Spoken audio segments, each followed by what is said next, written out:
I counted every last second in that group home. 17 years, 11 months, 29 days. And when the clock struck midnight on my 18th birthday, nobody sang. Nobody brought a cake with candles. Nobody whispered, "Make a wish." There was only the sound of the lock clicking behind me, the sound of freedom. Or maybe the sound of being thrown away by a world that never wanted me in the first place. My name is Silas Rivers, and on the night I turned 18th, I owned exactly $127, a backpack, with 3 shirts and 2 pairs of jeans, and absolutely nothing else. No family, no friends, no place to call home. The bus station in Portland smelled like diesel fuel and desperation. I found a bench in the corner, tucked my backpack under my head, and tried to sleep. The fluorescent lights buzzed overhead like angry insects. A security guard walked past every hour, his footsteps echoing on the tile floor, but he never told me to leave. Maybe he recognized the look in my eyes, the look of someone who had nowhere else to go. My mother died when I was 16, cancer the kind that starts quiet and ends loud. I held her hand in that hospital room while the machines beeped slower and slower, and she told me she was sorry. Sorry for not being stronger. Sorry for not giving me a better life. Sorry for leaving me alone. I told her it was okay. I told her I would be fine. I lied.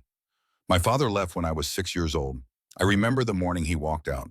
He was wearing a blue flannel shirt and boots caked with mud. He knelt down, put his hand on my shoulder, and said he would be back soon. He just needed to clear his head. Just needed some time. 12 years later, I was still waiting. After Mom died, I went into the foster system. 3 different homes in 2 years. The first family had too many kids and not enough patience. The second wanted the monthly check more than they wanted me. The third was fine, I suppose, but fine is just another word for forgettable. When I aged out at 18, they shook my hand and wished me luck. Then they closed the door, and I heard the deadbolt slide into place. I spent my birthday alone on that bus station bench, watching strangers rush past with their suitcases and their purpose and their somewhere to be. I wondered what that felt like. Having somewhere to bomb, having someone waiting for you when you got there. The phone rang at 2:47 in the morning. I almost didn't answer. Unknown number, Montana area code. Probably a scam or a wrong number. But something made me swipe the screen. Something made me press that phone to my ear and say hello. The voice on the other end was old and tired. The voice of a man who had delivered news like this 1,000 times before. "Is this Silas Rivers?" I sat up on that bench, my heart suddenly beating too fast. "Who's asking?" "My name is Amos Porter. I'm an attorney in Riverside, Montana. I'm calling about your grandmother, Eleanor Rivers." The world stopped. I didn't have a grandmother. I didn't have anyone. My mother never talked about family, and my father had vanished so completely that I sometimes wondered if I had imagined him entirely. "I think you have the wrong person," I said. "Your father is Emmett Rivers, born in Riverside, Montana in 1974. I couldn't breathe. "How do you know my father's name?" "Because Eleanor Rivers was his mother, your grandmother. And I'm sorry to tell you, son, that she passed away 3 weeks ago." I stood up from that bench. My legs were shaking. The fluorescent light seemed too bright, and the world tilted sideways like a ship in a storm. "I never knew her," I said. "I didn't even know she existed." "I understand," Amos Porter's voice was gentle. "But she knew about you, Silas. She's been looking for you for a very long time. And she left you everything she had." "Everything." The word hung in the air like smoke. "What do you mean, everything?"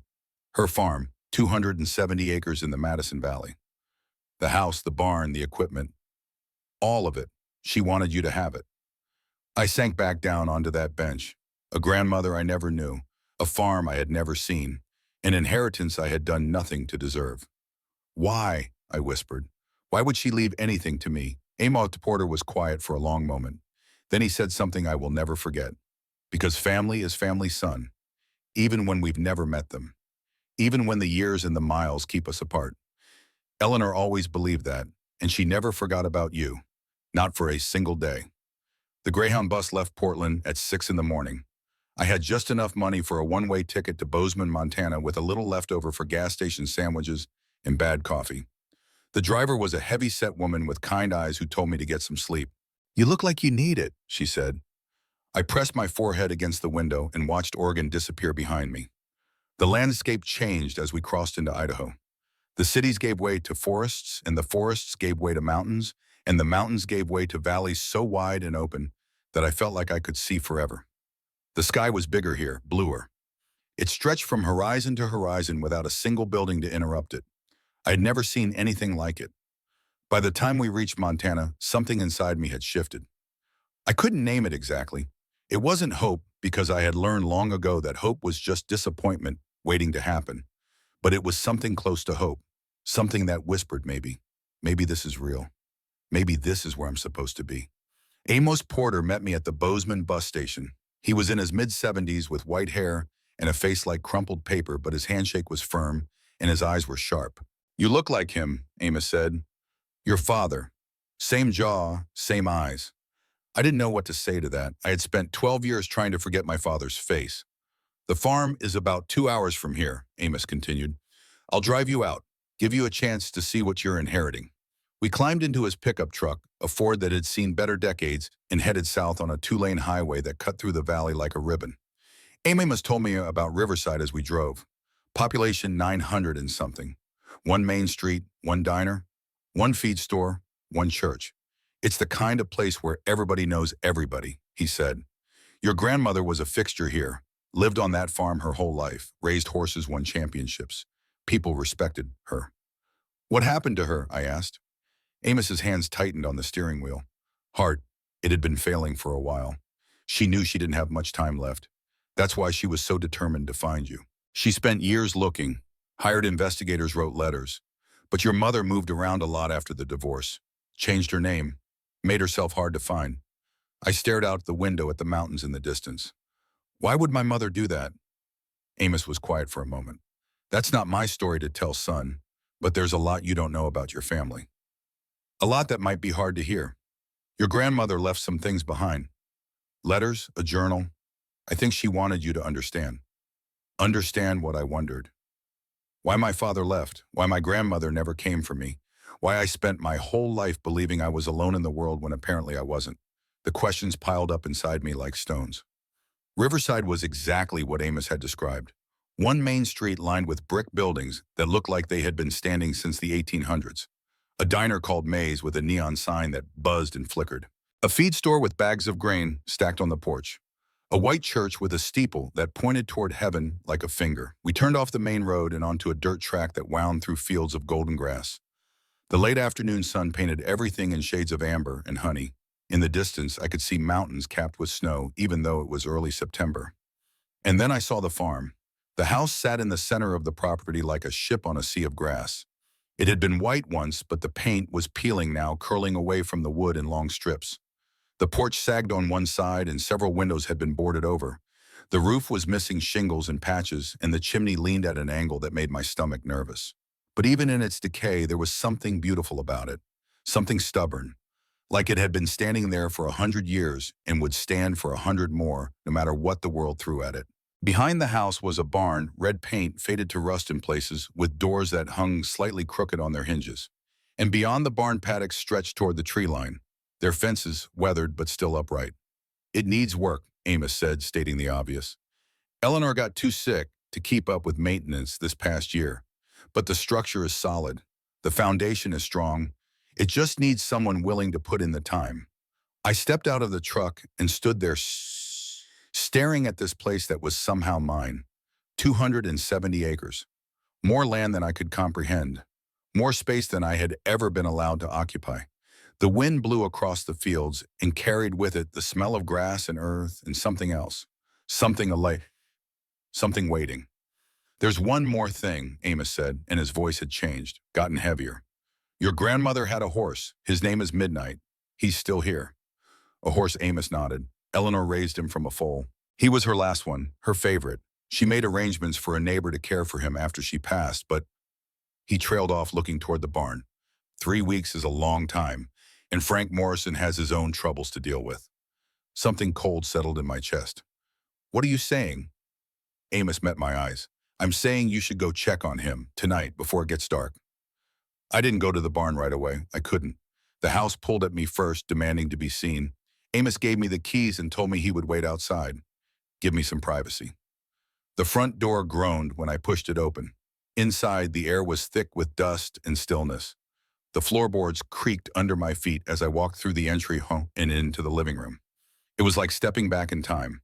The furniture was old but well made. A sofa with faded floral upholstery, armchairs with worn cushions, a coffee table covered with a thin layer of dust. On the walls, photographs hung in frames that had gone cloudy with age. I walked closer to look at them. Horses. So many horses. Black ones and brown ones and spotted ones. My grandmother riding them, jumping over obstacles, accepting ribbons and trophies. She looked happy in those pictures. Truly happy. Her smile was wide and real, and her eyes sparkled with something I recognized. Love. She had loved those animals. You could see it in every photograph. And then I saw the picture on the mantel. Two people stood in front of this very house. A woman in her 50s with silver hair and kind eyes, and beside her a young man in his 20s, my father. He was smiling in that photograph, smiling in a way I had never seen before. There was no weight on his shoulders, no shadows in his eyes. He looked like someone who knew exactly where he belonged. I picked up the frame and stared at that young man's face, tried to reconcile it with the memory of the father who left. The father who promised to come back and never did. What happened to you, I thought? What happened to make you run away from this place and never look back? The house didn't answer. The house just breathed its quiet breath and waited for me to find out. The sun was setting when I finally walked to the barn. The light had turned golden and thick, casting long shadows across the grass. The temperature was dropping and I could see my breath in the air. Somewhere in the distance, a bird called out. Once, twice, then silence. The barn doors were partially open. Inside it was dark, but not completely. Slants of dying light fell through gaps in the walls, illuminating dust motes that floated like tiny stars. I heard it before I saw it. A sound I didn't recognize at first, a kind of crying that wasn't quite human, desperate, pleading, like someone calling out for help and not knowing if anyone would answer. My heart started pounding. I walked deeper into the barn, past stalls that stood empty, past tack rooms covered in cobwebs, past saddles and bridles that hadn't been touched in years. And then I saw him. He was standing in the last stall, his head hanging low, his body pressed against the far wall. Even in the dim light, I could see his ribs. They stood out like the bierce of a cage pressing against skin that was dull and matted with dirt. He was black, completely black from his mane to his tail, and he was enormous, bigger than any animal I had ever been close to. But there was nothing frightening about him. Not now. Now he just looked broken. The gate to his stall hung off its hinges. The water trough was empty. The feed bin was bare. 3 weeks.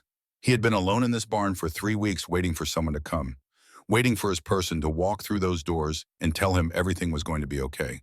But his person was never coming back. I stepped closer and the horse lifted his head.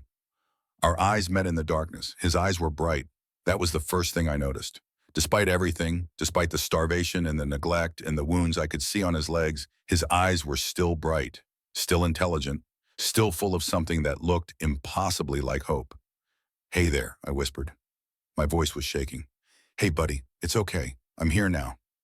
The horse made that sound again. That crying sound, and I realized what it was. He wasn't just hungry. He wasn't just thirsty. He was grieving. He was calling out for someone who would never answer. Something inside me cracked wide open. I had made that sound before. After my mother died.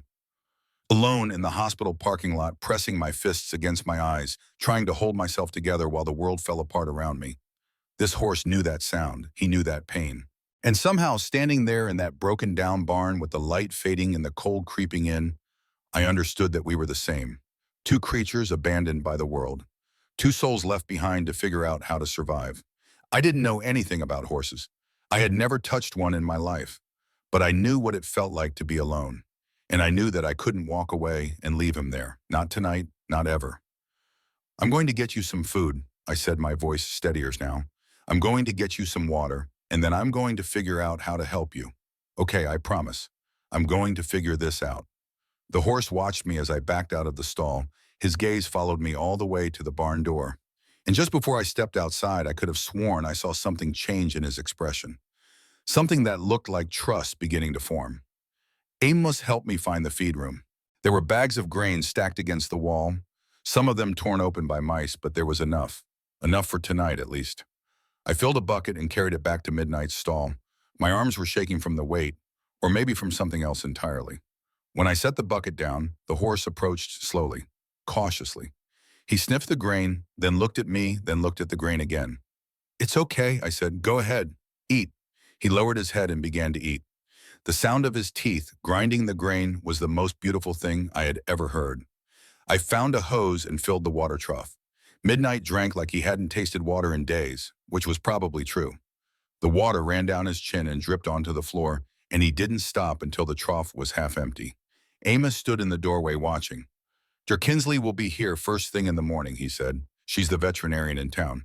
She'll be able to tell you what kind of shape he's in." "Is he going to be okay?" I asked. Amos was quiet for a long moment. "I don't know, son. He's been through a lot. But horses are resilient. And this one, Mahangan," he paused, looking at Midnight. "This one is special.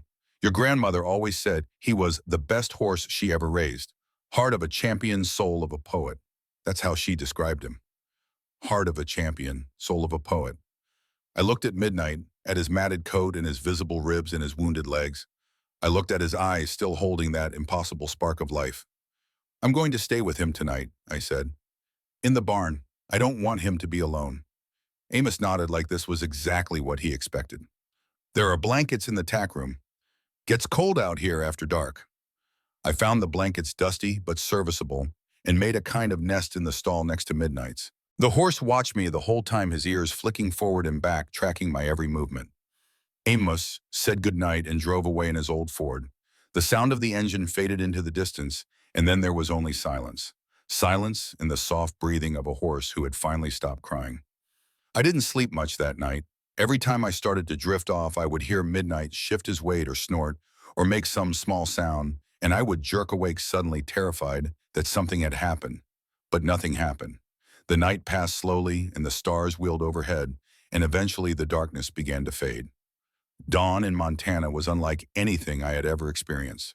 The sky turned pink, then gold, then a blue so deep and clear it hurt to look at. The mountains in the distance caught the first light and glowed like they were on fire. I walked outside and stood in the grass and watched the sun rise over this land that was somehow mine.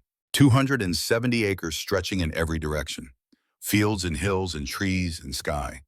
And a horse who needed me, a horse who was counting on me to figure out how to save him.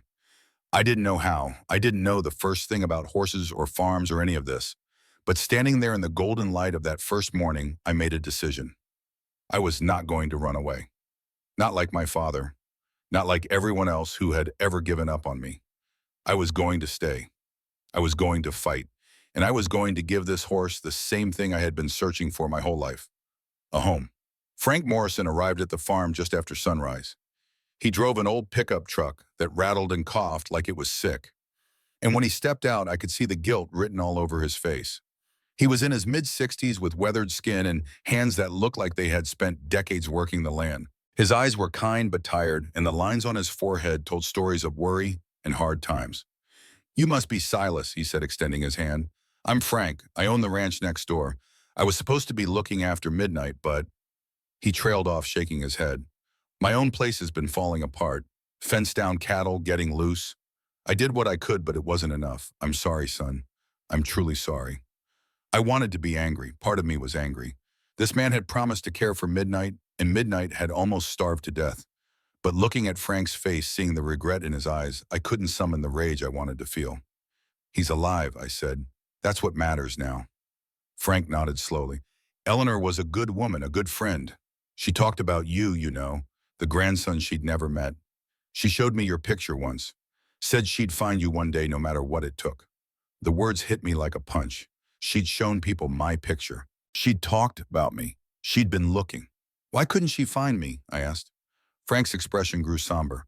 "Your mama made it hard. After the divorce, she moved around. Changed her name. Didn't want your daddy to find her. And that meant Eleanor couldn't find you either." He paused, looking toward the mountains. "There are good people here in Riverside," he said quietly. "People who cared about your grandmother. My daughter Rory trains horses professionally. She learned from Eleanor herself. And if you need extra help, young Finn Cross from the feed store is always looking for work after school. Good kid, reliable." I nodded, not yet understanding how much I would come to depend on both of them. There was so much I didn't understand, so many questions piling up inside me. But before I could ask any of them, another truck pulled into the driveway. Dr. Margot Kinsley was not what I expected. She was in her mid-40s with dark hair pulled back in a practical ponytail and no-nonsense eyes that assessed everything with clinical precision. She carried a medical bag that looked like it had seen 1,000 farm calls and was ready for 1,000 more. "Where's the horse?" she asked, not bothering with pleasantries. I led her to the barn. Midnight was standing when we entered, which Frank said was a good sign. The horse watched us approach with weary eyes, his ears flicking back and forth. When Dr. Kinsley stepped into his stall, he tensed but didn't move away. She examined him for a long time, checked his legs, his hooves, his eyes, his teeth, listened to his heart and his lungs, felt along his ribs and his spine. Midnight endured it all with a patience that surprised me. Finally, Dr. Kinsley stepped back and looked at me.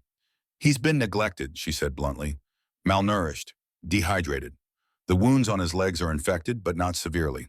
With antibiotics and proper care, they should heal." "Is he going to be okay?" I asked. Dr. Kinsley studied me for a moment. "He has about a 50% chance, maybe less. A horse this age this week going through this kind of trauma. It could go either way." 50%, a coin flip, life or death decided by chance. "What do I need to do?" I asked. She gave me a list: antibiotics twice a day, a special diet to help him gain weight safely, clean water always fresh, grooming to work out the mats and prevent skin infections, rest, time, patience. "But here's the thing," Dr. Kinsley said as she packed up her bag. "Horses are herd animals. They need companionship. They need connection.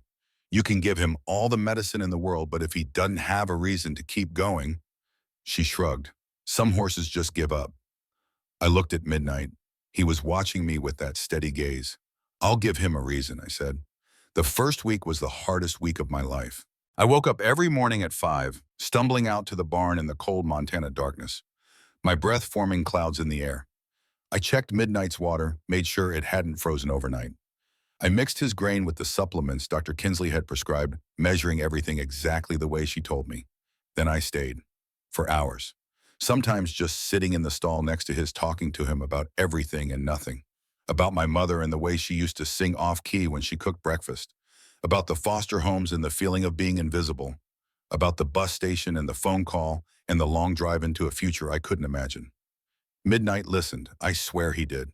His ears would swivel toward me when I spoke, and sometimes he would make a soft sound, almost like he was responding.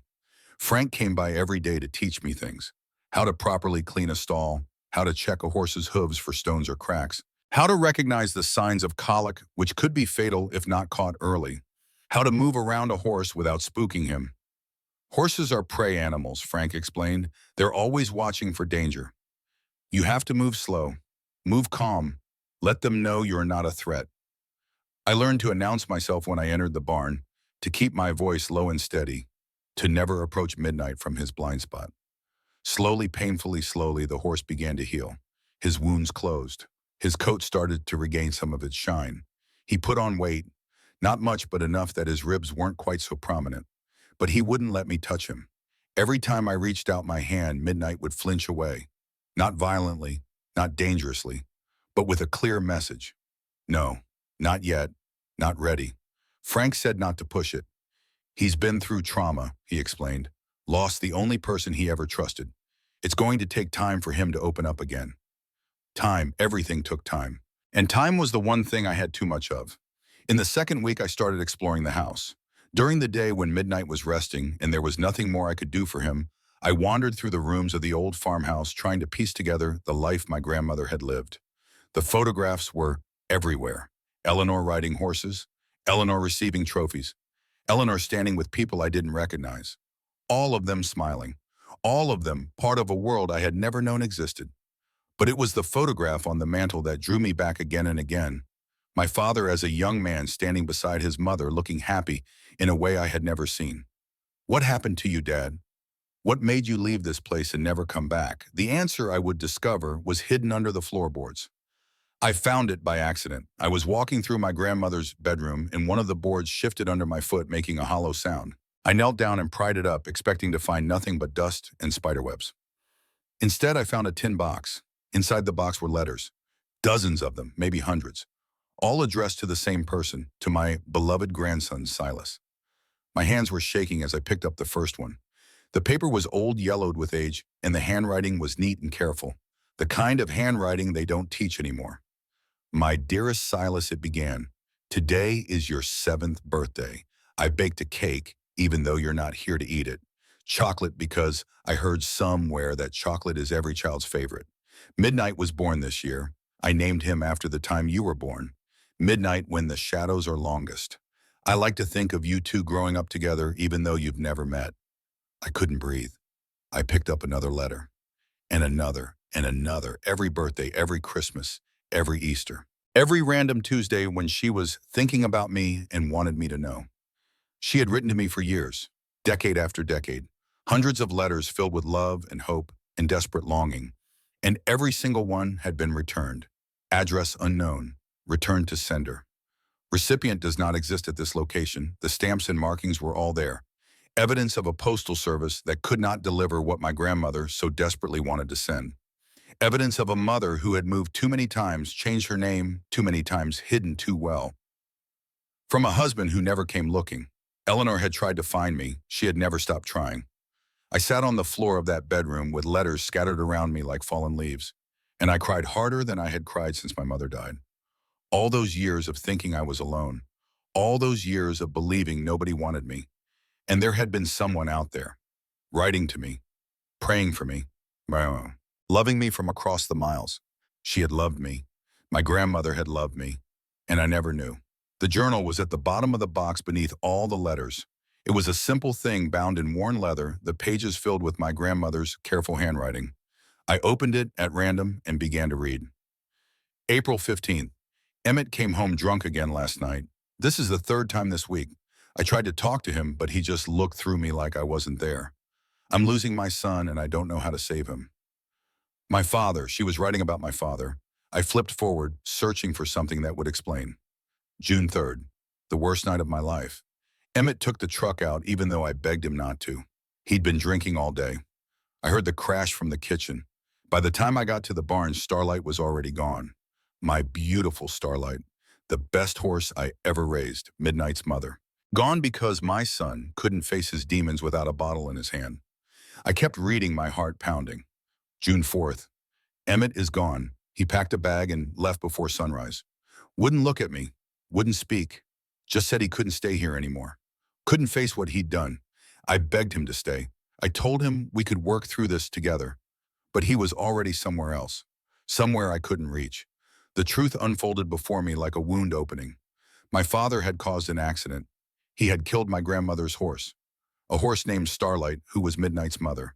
And the guilt of it had driven him away. Sent him running from this place and everyone in it. He hadn't left because he didn't love us. He'd left because he couldn't face himself. It didn't make it okay. It didn't erase the 12 years of silence, the birthdays without cards, the graduations without attendance, the funeral he didn't come to when my mother died. But it explained something. It filled in a piece of the puzzle I had been trying to solve my whole life.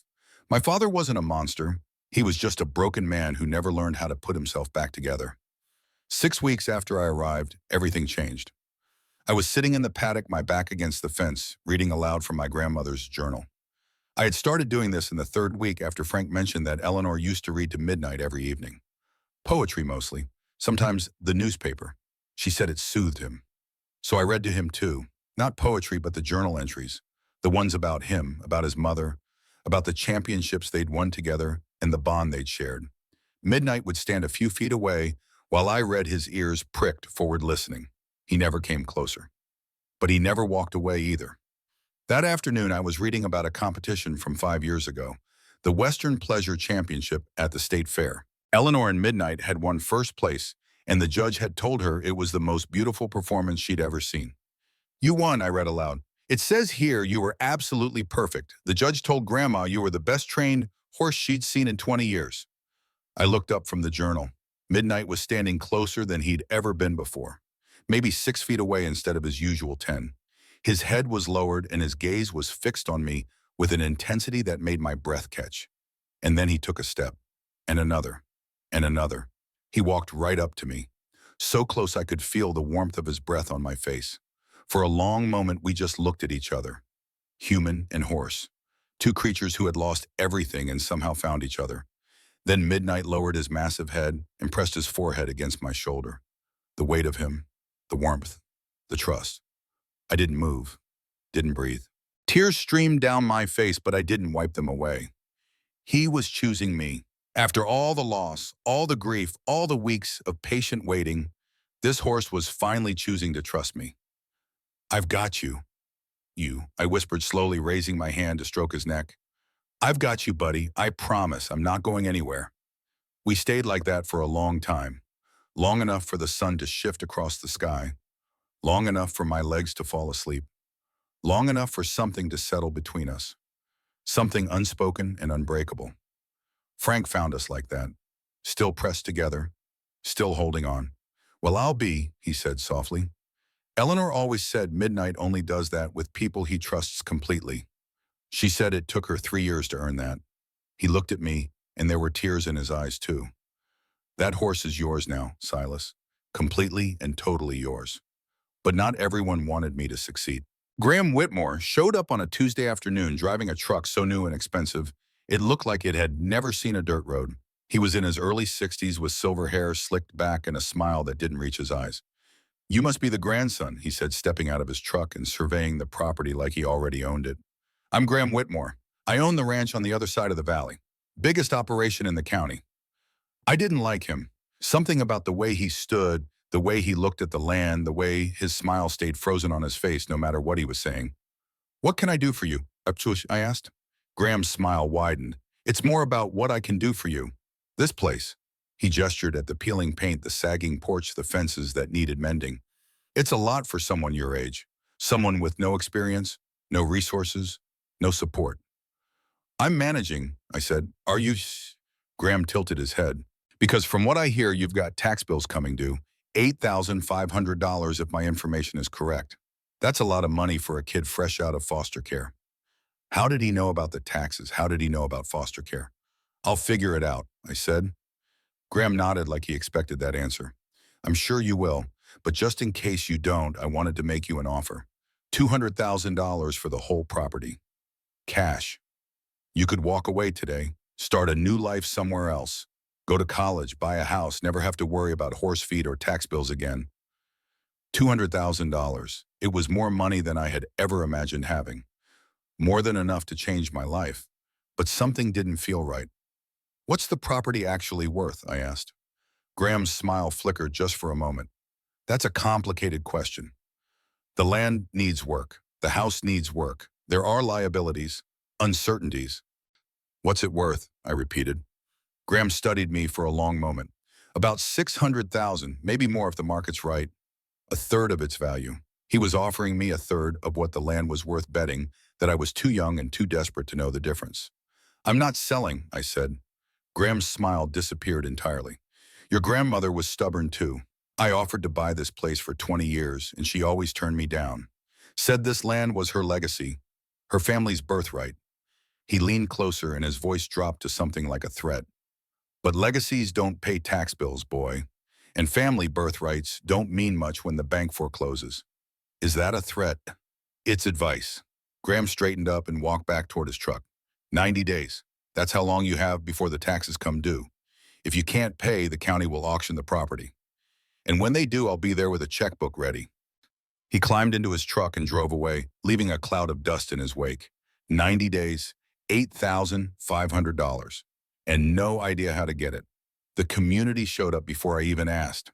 Word had spread the way word spreads in small towns, about the kid from Portland who'd inherited Eleanor's place, about the horse he was nursing back to health, about Graham Whitmore's visit and his lowball offer. They started appearing at the farm one by one, bringing gifts and offers of help. Martha from May's Diner brought a casserole the size of a small car. Your grandmother used to come in every Saturday for pie, she said. Best tipper in town. You need anything, you come see me. Bob Wheeler from the hardware store showed up with a toolbox and spent an entire afternoon fixing the worst of the fence posts. When I tried to pay him, he waved me off. Eleanor helped me when my roof collapsed in the blizzard of '92. Wouldn't take a dime. Said that's just how it's done out here. Rory Morrison appeared on a Thursday morning, just like Frank had mentioned.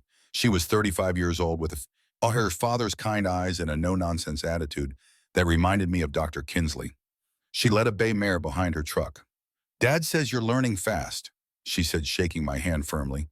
But there's a difference between keeping a horse alive and training one. I'm going to teach you the rest. Rory was a professional horse trainer. She'd learned from Eleanor herself back when she was a teenager. Now she traveled across the state working with difficult horses and their frustrated owners. I don't have money to pay you, I admitted. Rory smiled. Your grandmother saved my family's horses in a barn fire 15 years ago, ran into the flames herself to get them out. I've been waiting for a chance to repay that debt. Consider this a down payment. And there was Finn Cross, just as Frank had said. 17 years old, son of the local feed store owner. He showed up one afternoon and just started working. Cleaning stalls, hauling hay, mending fences. When I asked him why, he shrugged. Nothing else to do, and horses are cool. He became my constant helper. Every day after school, he'd drive his beat-up Honda to the farm and work until dark. We didn't talk much, but we didn't need to. There was something comfortable about working alongside someone, about sharing the silence instead of filling it. The community was catching me. I hadn't even known I was falling, but they were there, hands outstretched, ready to help. Rory came twice a week to train us both.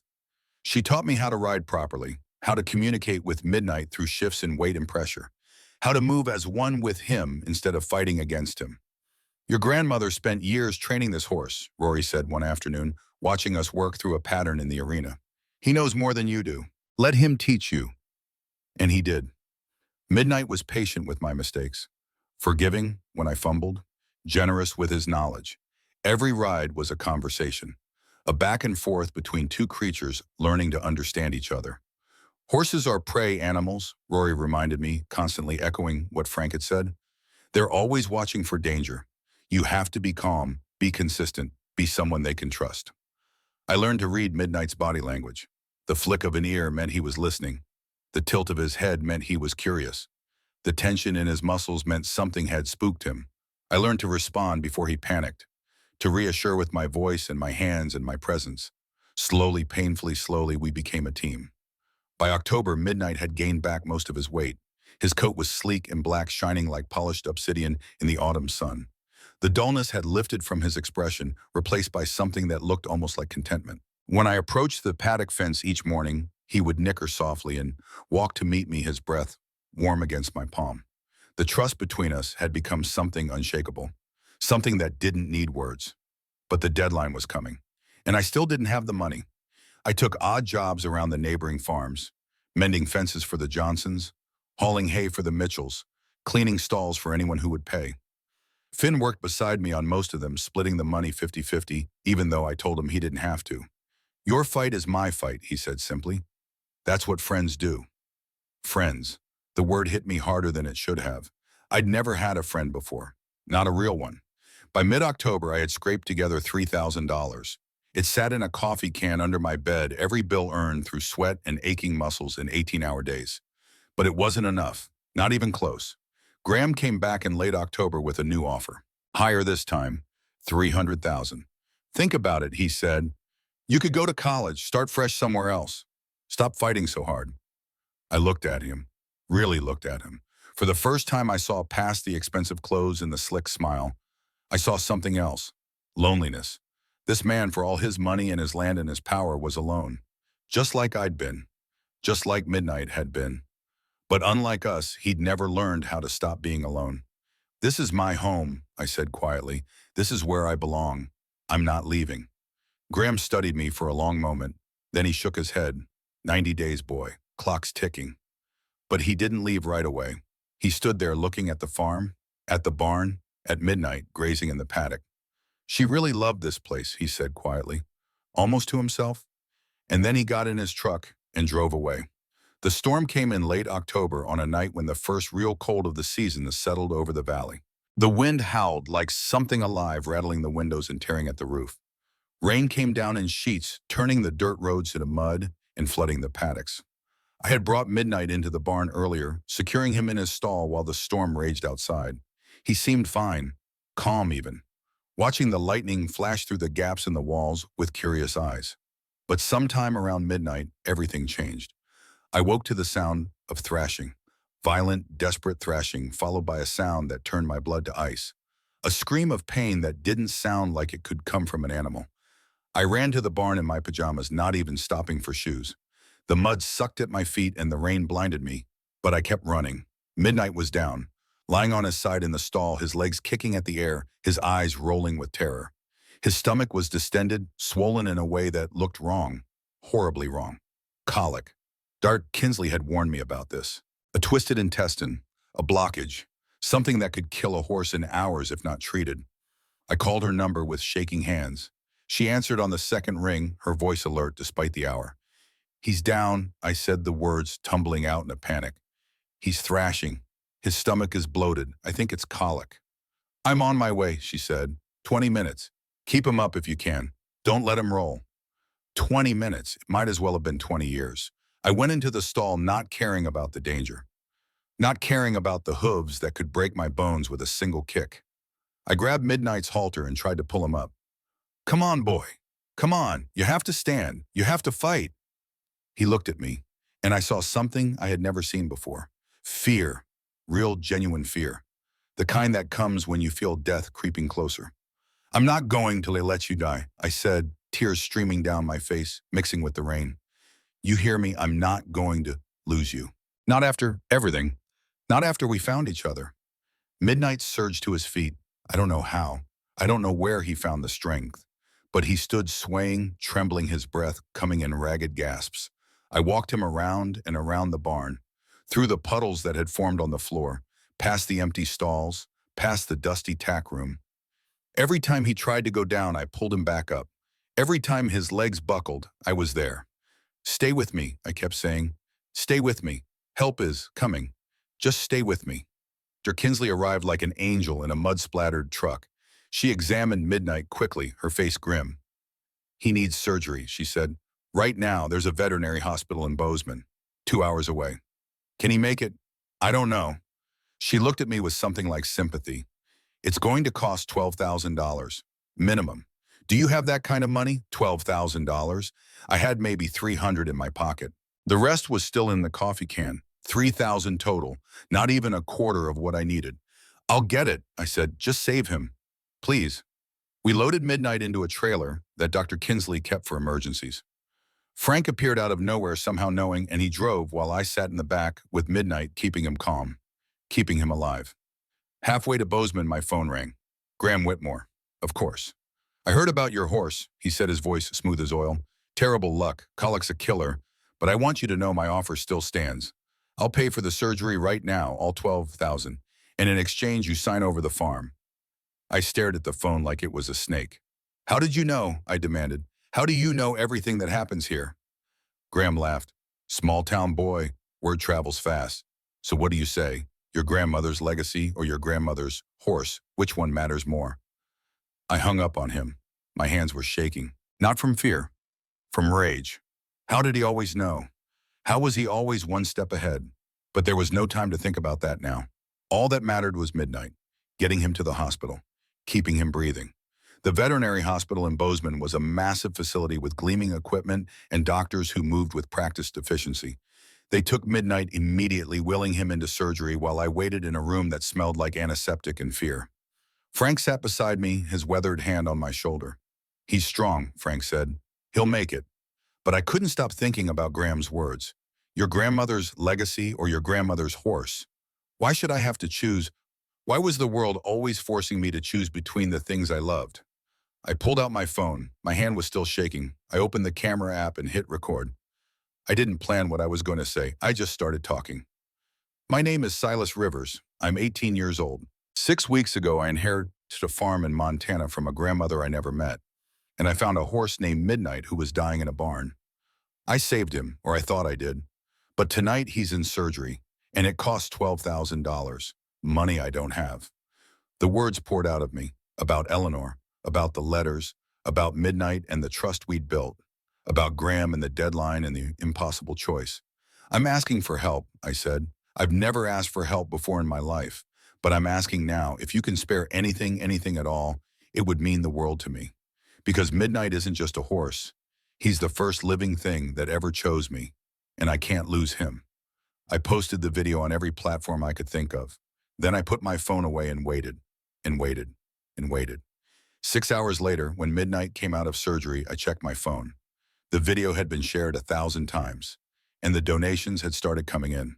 $5, $10, $20, from strangers in California and Texas and New York, from people who had never met me, never met Midnight, never seen the farm. But the donations from Riverside were the ones that broke me. Martha from the diner sent $500. My retirement fund, she wrote, but Eleanor would have done the same for me. Bob from the hardware store just sent $200. Proud to help, he wrote. Your grandmother was the best of us. Frank sent everything he had, $437. Wish it could be more, he texted. You saved that horse once. Now we're going to save him again. Rory sent $300. Finn sent the $80 he'd been saving for a new phone. People I'd never met. People who owed me nothing. People who were giving everything they could because that's what you did in a place like Riverside. You showed up for each other. By the time the surgeon found me in the waiting room, 6 hours after we'd arrived, the fund had reached $13,000. More than enough. The surgeon was a woman with tired eyes and steady hands. He made it, she said. It was close. Another hour and we would have lost him. But he's strong. He fought hard. I collapsed into a chair and sobbed. Ugly heaving sobs that shook my whole body. 6 weeks ago, I had no one. No family, no friends, no place in the world. And now a community of strangers had come together to save my horse. My horse. Mine. That was the night I understood what Eleanor had been trying to tell me all along. Family isn't just about blood, it's about the people who show up. The people who fight for you. The people who refuse to let you face the darkness alone. I had a family now. I just hadn't recognized them. Midnight recovered slowly, carefully under the watchful eyes of everyone who had fought to save him. The first few weeks were touch and go. He had to be kept quiet, his diet carefully controlled, his movements monitored for any sign of complication. I slept in the barn most nights, wrapped in blankets, listening to his breathing, making sure he was okay. But horses are resilient, and Midnight, as my grandmother had always said, had the heart of a champion. By December, he was gaining weight again. His coat grew sleek and black, shining like polished onyx in the winter sun. The dullness lifted from his expression, replaced by something that looked almost like joy. When I approached the paddock fence each morning, he would nicker softly and walk to meet me, his breath warm against my palm. The trust between us had deepened. We had faced death together and come out the other side. Nothing could break what we'd built. After Midnight recovered, I met with the county assessor to discuss the tax situation. I explained everything that had happened. The inheritance, the emergency surgery, the community fundraising. The assessor, a woman in her 50s with kind eyes, listened carefully. Given the circumstances, she said, and the fact that you've been working in good faith to maintain the property, I can grant you a 90-day extension. The new deadline will be late January. Relief flooded through me. More time. A chance to actually make this work. Between the leftover donations from Midnight's surgery fund, the income from odd jobs around neighboring farms, and a small loan from the agricultural credit union that Frank helped me secure, I scraped together the $8,500 with 3 days to spare. I drove to the county courthouse in late January, walked up to the window, and paid every cent. The clerk, a woman in her 60s with reading glasses perched on her nose, looked at the check, then at me. Rivers Property, she said.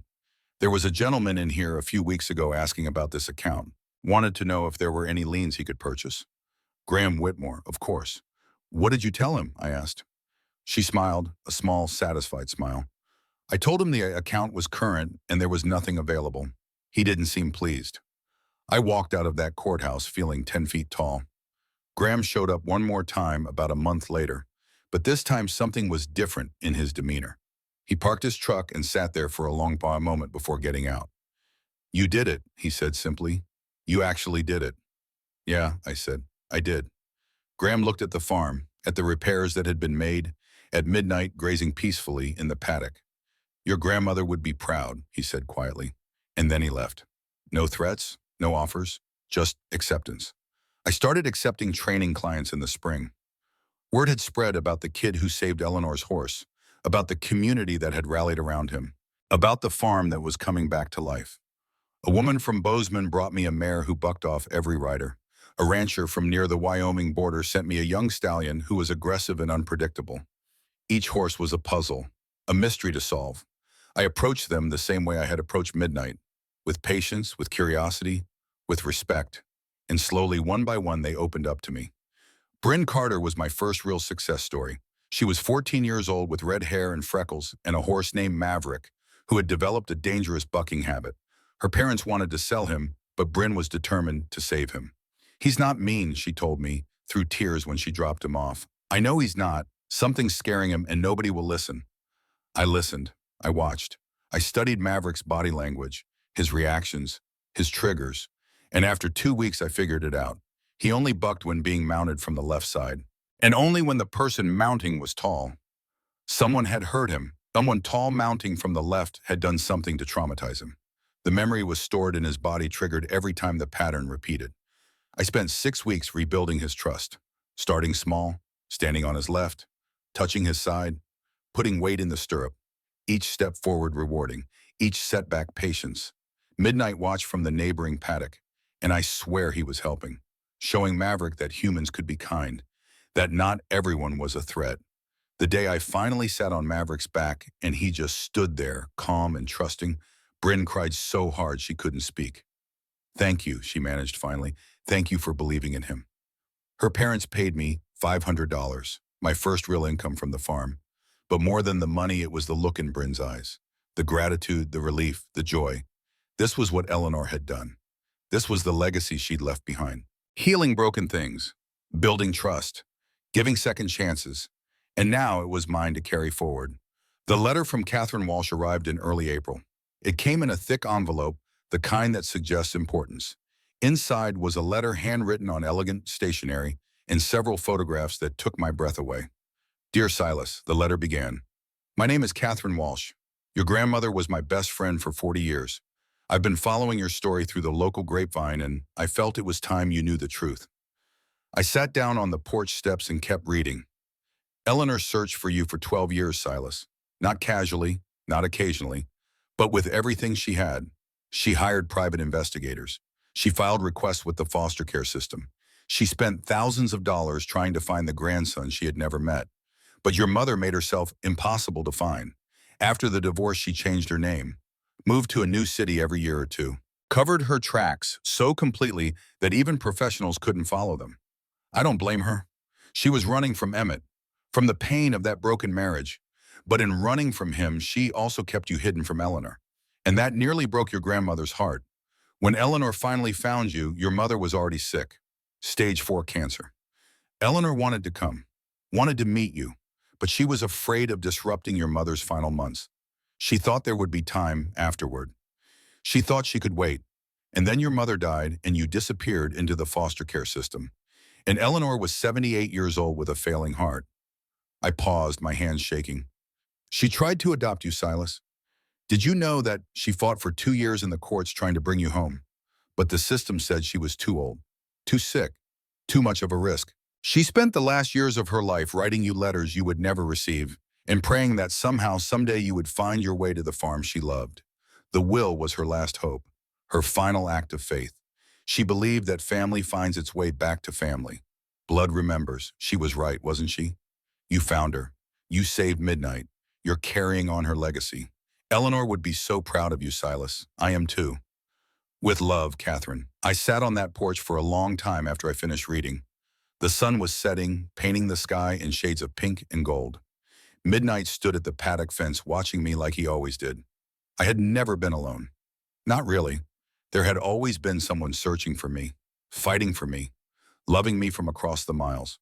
My grandmother had spent 12 years trying to find me. She had gone to court. She had hired lawyers. She had done everything in her power to bring me home. And when all of that failed, she had left me everything she had, trusting that I would find my way. "Thank you," I whispered to the sky, to the farm, to the woman I had never met but who had loved me anyway. Thank you for not giving up. The wind blew across the fields, carrying the scent of grass and earth and evening. Midnight nickered softly like he understood. And maybe he did. Maybe some things don't need words. Maybe love and trust and belonging are languages all their own. Rory convinced me to compete in September. "The Western Pleasure Championship," she said one afternoon in late spring. "It's at the State Fair in Billings. Eleanor and Midnight won it 5 years in a row. It would mean everything to the community if you entered." I was terrified. I had been riding for less than a year. Most of the competitors had been training since childhood. I would be laughed out of the arena. But Midnight was ready. His coat gleamed like polished obsidian. His movement was fluid and graceful.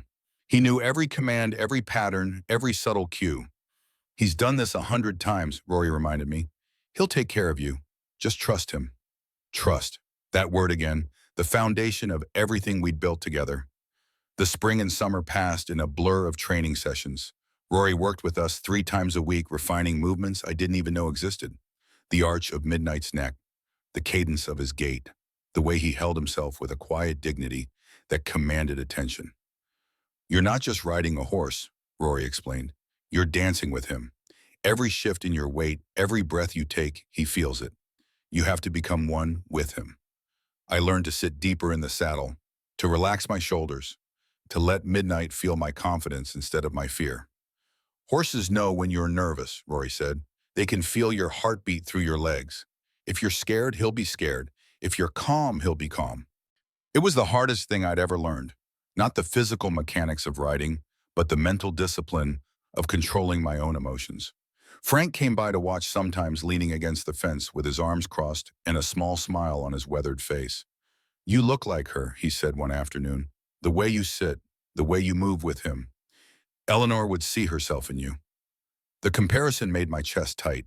I'd never met my grandmother, but I was starting to understand her. Through her letters, through her journal, through the horse she'd trained and the legacy she'd left behind. Finn helped me prepare the trailer for the trip to Billings. We checked the tires, cleaned the interior, made sure everything was roadworthy. He was coming with me along with Rory and Frank, a small crew, a family. You nervous? Finn asked the night before we left. Terrified, I admitted. He grinned. Good, that means you care. The night before the competition, I sat in Midnight's stall with Eleanor's journal open in my lap. I'd been reading it every night for months now, learning about my grandmother through her own words. I turned to the final pages. Entries from her last months. March 10th. The doctor says I have 6 months, maybe less. My heart is giving out.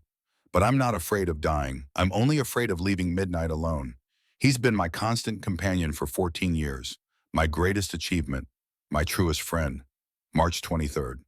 I updated my will today. Everything goes to Silas. The farm, the land, Midnight. I pray he finds his way here. I pray he understands what I'm trying to give him. Not just property, not just money, but a place to belong, a chance to heal, a legacy of love. And then the final entry written in a shaky hand. April 2nd, I'm so tired, but I'm not sad. I lived a good life. I loved deeply.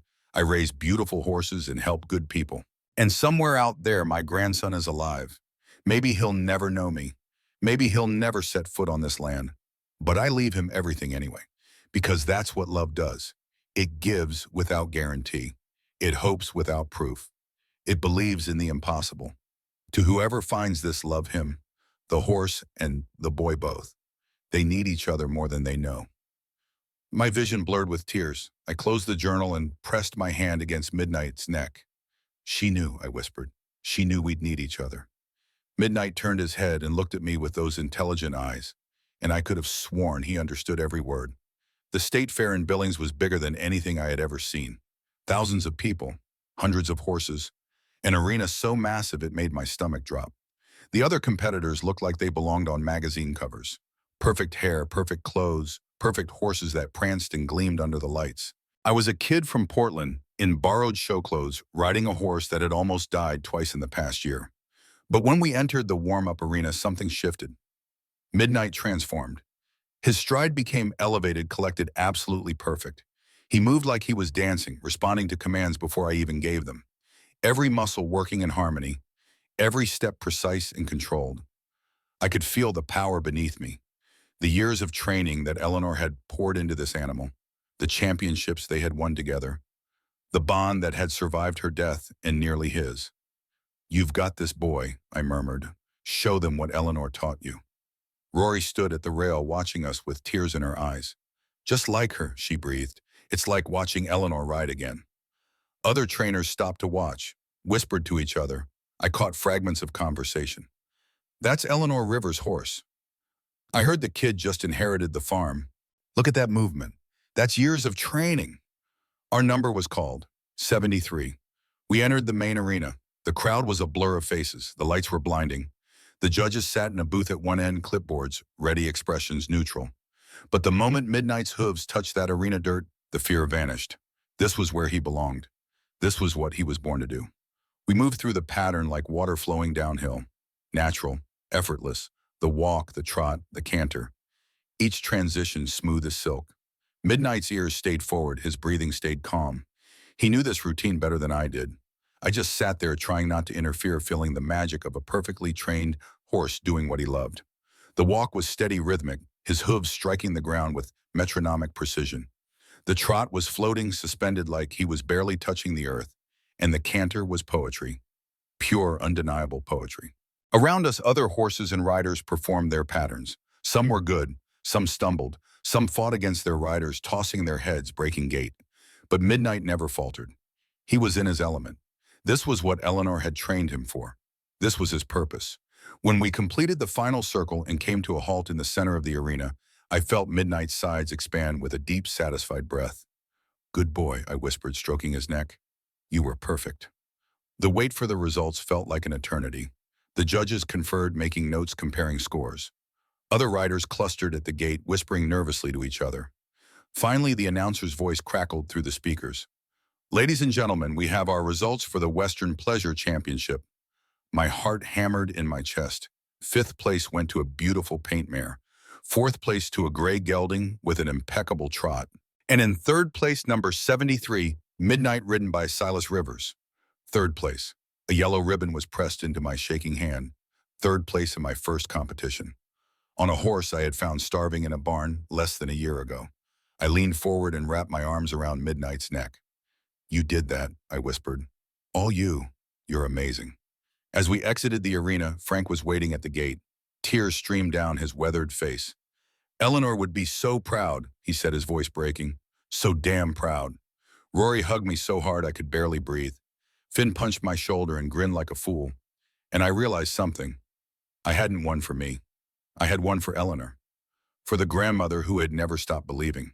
For the woman who had poured her heart into this horse and then trusted me to carry on what she'd started. The yellow ribbon hung on the wall of Eleanor's bedroom next to all the others she had won over the decades. Blue ribbons, red ribbons, purple, champion ribbons. Dozens of them spanning 40 years of competitions. And now in the corner, a single yellow ribbon. 3rd place. My first. I stood there sometimes just looking at them, tracing the progression of dates, imagining my grandmother as a young woman nervous before her first show, the way I had been nervous before mine. We had never met, but we had walked the same path, ridden the same horse, felt the same fear and the same joy. 3 weeks after the competition, the old pickup truck appeared in my driveway. I was in the paddock with Midnight when I saw it. Rusty dented, the kind of vehicle that had seen better decades. The door opened and a man stepped out. 50 years old, gray hair, lined face, shoulders that slumped like they were carrying invisible weights. But his eyes were mine, the same shape, the same color, the same shadows hiding in the corners. My father. He stood there for a long moment looking at the farm, at the barn, at me. I could see him trembling, even from 20 feet away. "I saw the video," he said finally. His voice was rough, like he hadn't used it in a while. "The one you posted when Midnight was sick. Someone sent it to me." I didn't move, didn't speak, just stood there with my hand on Midnight's neck, feeling the steady pulse beneath the skin. "I've been following you ever since," he continued, "watching you fix this place up, watching you save that horse, watching you become—" He couldn't finish. The words caught in his throat. "Why are you here?" I asked. It came out harder than I intended, colder. But I couldn't help it. 12 years of silence. 12 years of wondering why I wasn't enough. 12 years of waiting for a father who never came. Emmett flinched like I had hit him. "I don't know," he admitted. "I don't have a right to be here. I don't have a right to anything. I just—" He looked at the barn, at the spot where it had all gone wrong. "I wanted to tell you I'm sorry. For everything. For leaving. For never coming back. For being too much of a coward to face what I had done." "What you'd done," I repeated, his face crumpled. "The accident. The night I killed Starlight. Your grandmother's horse." He was crying now, tears cutting tracks through the dust on his face. I was drunk. I was always drunk back then. "And I got behind the wheel and I crashed into the barn and that beautiful animal." He couldn't continue. I didn't move, didn't speak, just stood there watching my father fall apart. I couldn't face her, Emmett said. Couldn't face what I'd done. So I ran from this place. From my mother, from my wife, and my son. I thought if I got far enough away, the guilt would stop. But it never did. It followed me everywhere. You left us, I said. The words came out quiet, but they carried the weight of 12 years. Mom and me, you left us, and you never came back. Not even when she was dying. Not even when I needed you. I know. His voice was barely a whisper. I know, and I'm not asking you to forgive me. I don't deserve that. I just wanted you to know. He swallowed hard.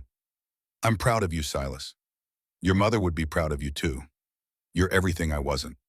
Everything I should have been. I looked at this broken man, this father I had spent 12 years hating, and I felt something I didn't expect. Not forgiveness, not yet, maybe not ever, but something close to understanding. He had made terrible choices. He had caused terrible pain, but he had also been suffering in all these years, carrying a guilt so heavy it had crushed him. My father wasn't a monster. He was just a man who had made a terrible mistake and never learned how to live with it. I can't forgive you, I said finally. I'm not ready for that. Maybe I never will be. Emmett nodded, accepting it, tears still streaming down his face. But if you want to stay, I continued slowly, if you want to help, the fence on the east side needs fixing, and Midnight's stall could use a proper gate. My father looked at me, disbelief flickering in his eyes. You could start there, I said, if you want. It wasn't forgiveness. It wasn't reconciliation. It was just a door cracked open, a chance to build something new from the wreckage of the past. Emmett wiped his eyes and nodded. Okay, he said, his voice thick with emotion. Okay, I'd like that. The days that followed were strange, awkward, filled with silences that stretched too long and conversations that ended too soon. Emmett came by every few days, fixed the fence like I'd asked, built a new gate for Midnight's stall, repaired the porch steps, patched the roof. We didn't talk much. The wounds were too deep for easy conversation. The years too long, but slowly, painfully slowly, something began to shift. One afternoon, I found him in Midnight's paddock, brushing the horse's coat with slow, reverent strokes. His hands were gentle, careful, like he was touching something sacred.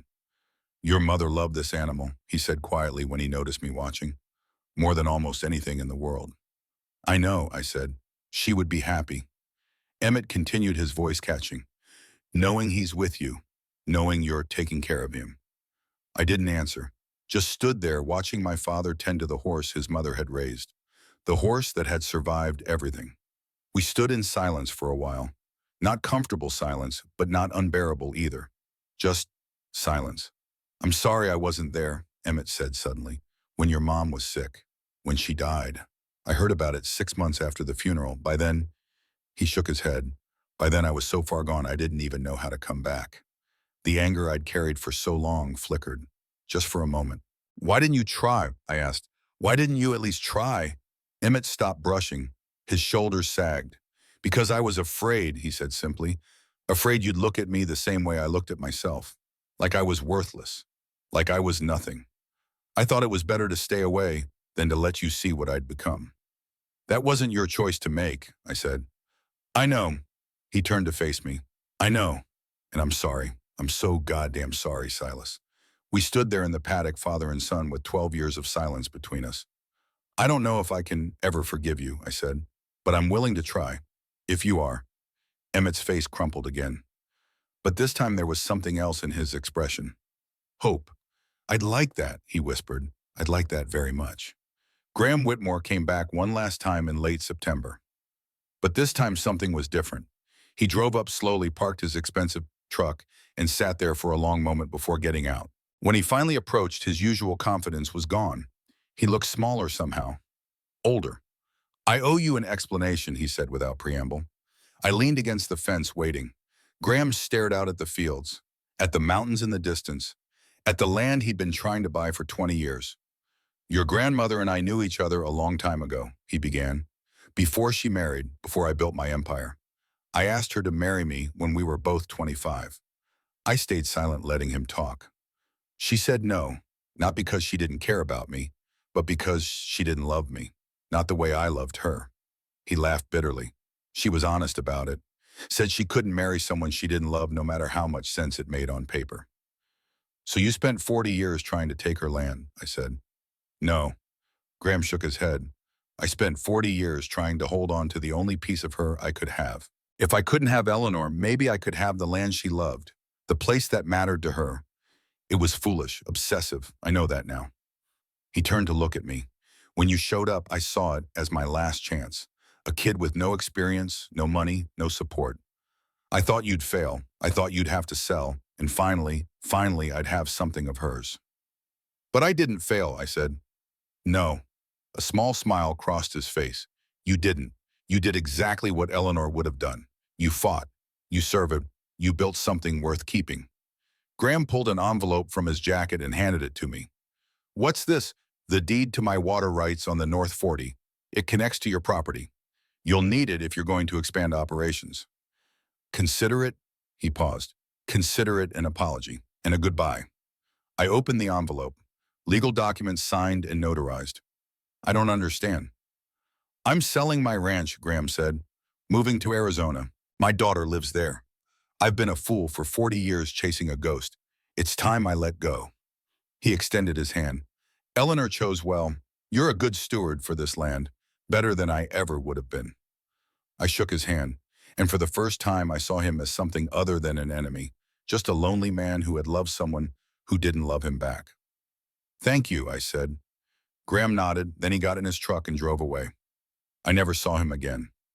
2 years have passed since I first set foot on this farm. The house is painted cream now, with white trim and a porch that no longer sags. Flower beds line the walkway filled with roses that bloom red and pink and white, the same varieties Eleanor planted decades ago.